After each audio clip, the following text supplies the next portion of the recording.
हुकूमत कहती है कि मुआशी मामला दुरुस्त हैं, एक्सपोर्टर से बात करते हैं तो वो कुछ और कहानी बताते हैं। माजरा है क्या? पाकिस्तान में एक्सपोर्ट्स का बहरान बढ़ता जा रहा है। मोहम्मद रजा साहब सीनियर नायब सदर Karachi chamber of commerce industries और फ़हीमुर रहमान साहब सहगल सदर Lahore chamber of commerce industry दोनों हमारे साथ मौजूद हैं। फ़हीम साहब, अगर मैं आपसे जानना चाहूँ, आपके ख्याल में पाकिस्तान एक्सपोर्ट्स के हवाले से दोबारा से मसले का शिकार है, ये वक्ती है या इसके पीछे कोई बड़ी कहानी? जी, बड़ा इम्पोर्टेंट सवाल तलत साहब आपने लिया है, क्योंकि इस वक्त हमारा मसला जो एक्सपोर्ट में जो डिप आया है, आपको पता है कि जो एक्सपोर्ट्स होती हैं वो किसी भी मुल्क की अर्निंग होती हैं और जो इंपोर्ट होती हैं वो एक्सपेंस होते हैं। यानी जो फॉरेन एक्सचेंज हम एक्सपोर्ट की सूरत में अर्न करते हैं वो हम इंपोर्ट जो हमारी आती है वो फॉरेन एक्सचेंज हम वापस भेज देते हैं। तो इस वक्त तक एज ऑफ टुडे जो पिछले हमारे लास्ट 6 मंथ का जुलाई 25 टू दिसंबर 26 है, वो ये बताता है कि हमारी जो एक्सपोर्ट हैं यानी जो इसी यानी 6 माह में जुलाई 24 दिसंबर 24 तक यानी 8.7% कम हो गई हैं। तो जो हमारा ट्रेड डेफिसिट है वो एज ऑफ टुडे पिछले 6 महीने का वो 19.2 बिलियन यूएस डॉलर हो गया है।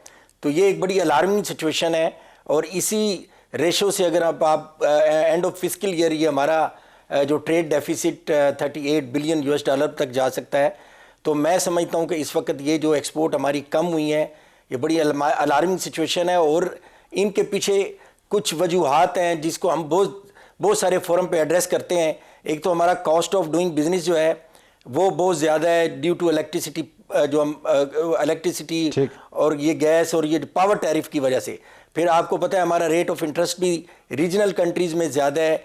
ये कुछ चीज़ें हम कोई 15 से 20% जब आप पहले से ज़्यादा हों और उस पर आपने 1.85% सेस लगा रखा है जो आप हर इंपोर्ट और एक्सपोर्ट को एक्सपोर्टर को देना पड़ता है। मैं ये समझता हूँ कि ये 2 से 3% तो टोटल एक बल्क जो वॉल्यूम होते हैं जिसे आप सॉल्यूशंस पर आते हैं। सॉल्यूशंस पर आते हैं। आपने प्रॉब्लम आइडेंटिफाई किए, यही सवाल लेके मैं मोहम्मद रजा साहब के पास जाता हूँ। रजा साहब, आपके ख्याल में प्राइमरी कॉज क्या है? जी, अस्सलाम वालेकुम, शुक्रिया तलत। देखिए, जैसे फ़हीम साहब ने फरमाया कि cost of doing business is the primary issue. 19 billion से प्लस हमारा ट्रेड डेफिसिट हो गया है। अगर आप एनर्जी कॉस्ट की बात करें तो हमारे रीजनली कंपेटिटिव बिल्कुल नहीं है। हमारे जो पड़ोसी ममालिक हैं, जो कंपेटिटर्स हैं, बांग्लादेश नेमली, वहाँ 8 सेंट्स 9 सेंट्स की बिजली है और हमारे यहाँ जो एनर्जी टैरिफ है वो 16 सेंट है। तो देखें, इस वक्त हमारी पाकिस्तान की मेजर एक्सपोर्ट्स हैं टेक्सटाइल्स। इस वक्त ग्लोबली भी आप देखेंगे तो इस वक्त कोई बूम नहीं है, रिसेशन आई है। अब रिसेशन में तो buyers will always go for the cheapest origin, और यही वजह है कि जो हमारा जो कंपटीशन है, हम तो ये कहते हैं कि जी जो बांग्लादेश ने या वियतनाम में ने जो एक्सपोर्ट बढ़ाई है ये दर हकीकत पाकिस्तान की एक्सपोर्ट थी। ये ऑर्डर्स हमें आने चाहिए थे, लेकिन चूंकि हम रीजनली कंपेटिटिव नहीं है और ग्लोबली भी कंपेटिटिव नहीं है, इसलिए ये ऑर्डर्स दूसरी तरफ गए हैं। अब अगर आप सोल्यूशन की तरफ आए तो गवर्नमेंट से कई दफा ये बात हुई है कि जी एक्सपोर्ट इंडस्ट्री को रीजनली कंपेटिटिव एनर्जी टैरिफ्स जब या आप नहीं देंगे, उनका कॉस्ट ऑफ डूइंग बिजनेस नहीं कम करेंगे, तो वो कंपेटिटिव हो ही नहीं सकते। अब वो कंपेटिटिव नहीं होंगे तो एक्सपोर्ट्स का यही हाल रहेगा। अगर मैं फ़हीम साहब आपसे पूछ पाऊँ, आप तो लाहौर चैम्बर के सदर हैं और लाहौर के अंदर PMLN की तमाम क़यादत मौजूद होती है, तो एक कुर्बत भी है। तो ये सोल्यूशन वो क्यों नहीं इम्प्लीमेंट करते आपके ख्याल में?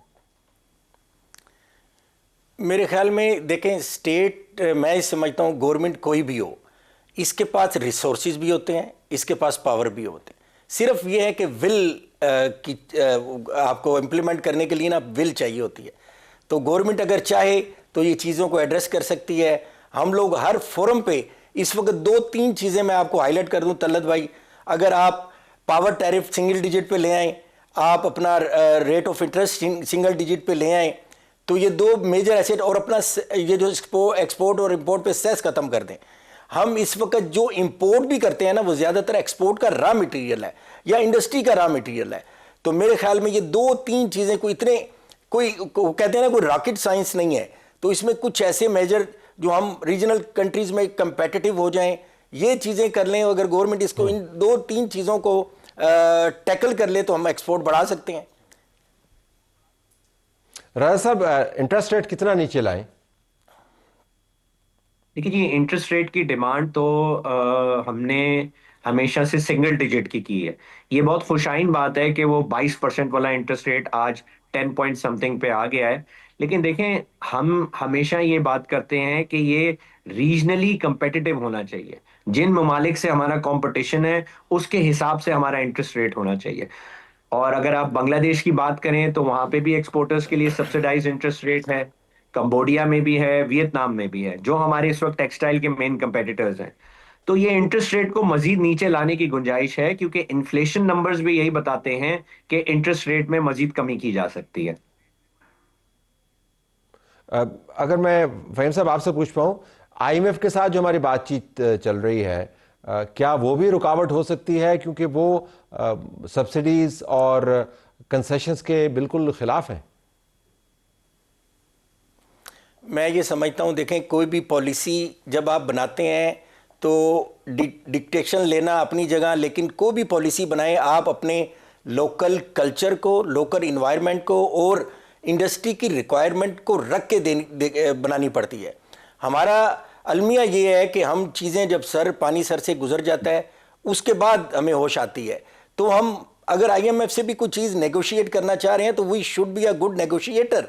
मुझे ये बताएं, कौन सी ऐसी चीज़ है जो उन्होंने तो नहीं कहा था कि आप अपना टैरिफ इस हद तक की रखें कि आप अपनी एक्सपोर्ट ना बढ़ा सकें और अपनी लोकल इंडस्ट्री का आज बुरा हाल कर दें। मैं समझता हूं कि आप सिर्फ टेक्सटाइल की बात करते हैं कि हमारे यहाँ बताया जा रहा है कि 140 के करीब ये जो बड़ी मिलें हैं वो बंद हो गई हैं। मैं समझता हूं कि इस वक्त जो भी लार्ज स्केल इंडस्ट्री है वो इन हालात में बंद होने के दाने पे खड़ी है। और मैं ये समझता हूं कि इस वक्त ज़रूरी ये है कि हुकूमत को एक एमरजेंसी जैसे एक्सपोर्ट एमरजेंसी नाफिज करने की ज़रूरत है, ताकि हम जब तक यानी अपनी एक्सपोर्ट नहीं बढ़ाएंगे, अपनी इनकम के ज़राए को नहीं बढ़ाएंगे, तब तक हम यानी अपने मुल्क की इकानमी को अपने पाँव पे नहीं खड़ा कर सकते। मैं ये समझता हूँ एक्सपोर्ट इमरजेंसी का आपने लफ्ज़ इस्तेमाल किया। आई थिंक ये आपने हेडलाइन है कि एक्सपोर्ट इमरजेंसी का नफाज करना है और इमरजेंसी के नीचे आपको वो तमाम इकदाम लेने हैं जो 12 चैम्बर्स के लोग गोश गुजार कर चुके हैं। लेकिन फ़िलहाल लगता है कि इनकी बातचीत से कि कान पर जूं तक नहीं रेंगती। हम जूं रेंगने की बात करते हैं तो डोनाल्ड ट्रंप ने तो हर तरफ यूरोपियन लीडर्स को रेंगने पर मजबूर कर दिया। फ्रांस के सदर हैं, वो बिलखसूस उनके निशाने पे थे, जो एनके लगा के घूम रहे थे, उसके ऊपर भी उन्होंने बात की। फिर जो बड़ा इनकार कर रहे थे उसके ऊपर भी डोनाल्ड ट्रंप ने बात की और कहता 3 मिनट के अंदर मैंने मामलात को तय करवा दिया। अब केपी के अंदर मामलात कैसे हैं? सादिक आफरीदी साहब ने लिखा कि रात गए लेडी रीडिंग हॉस्पिटल में एक शहरी ने वज़ीर आला को कॉल की कि मेरा बच्चा बहुत सीरियस है, तो वज़ीर आला रात को लेडी रीडिंग हॉस्पिटल पहुंच गए। उसके ऊपर इरफान खान जर्नलिस्ट ने लिखा कि क्या सुहेल आफरीदी नौशेरवां बरकी के खिलाफ कार्रवाई करेंगे? नौशेरवां बरकी रिमोट कंट्रोल से केपी का अभी भी हेल्थ सेक्टर चला रहे हैं। तो चीफ मिनिस्टर का हॉस्पिटल रात के गए उठकर जाना आपको बज़ाहिर अच्छी बात लगेगी, लेकिन वो क्या हॉस्पिटल्स होंगे जिसमें बच्चे की तीमारदारी या बीमारी को दूर करने के लिए चीफ मिनिस्टर को जाना पड़े? असल में गवर्नेंस का इशू यही है।